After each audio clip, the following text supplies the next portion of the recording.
Bon, eh bien, Supplémine se différencie très fort des autres vendeurs de compléments et de cures dans la mesure suivante. Premièrement, ils ont créé un conseil scientifique qui est composé de médecins, de spécialistes, de chercheurs, de nutritionnistes, de naturopathes. La deuxième chose, c'est que les compléments qu'ils mettent sur le marché dans les cures ont pris en compte tous les points d'attention auxquels il faut être attentif quand on choisit un complément.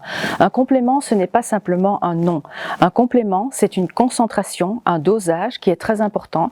C'est aussi une forme physico-chimique. Par exemple, la vitamine C sous sa forme L, acide ascorbique, est très différente au niveau de ses capacités que la forme acide ascorbique. C'est pourquoi on s'étonne parfois de ne pas avoir de résultats, mais il faut choisir la bonne forme physico-chimique. Ensuite, concernant un complément, il faut que toutes les informations soient bien données sur le packaging. Par exemple, le magnésium, quand on voit 300 mg de magnésium sur un packaging, il n'y a en fait dans ces 300 mg que 30 à 40 mg de magnésium élément. Et c'est ce dosage de magnésium élément qui nous intéresse.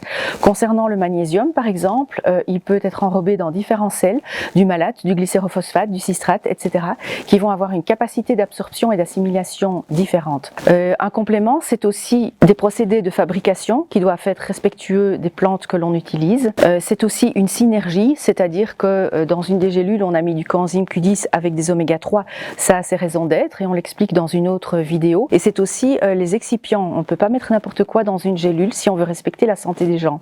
Donc c'est important de travailler avec des gens qui tiennent compte de tous ces points d'attention et qui ont une belle déontologie et une belle éthique.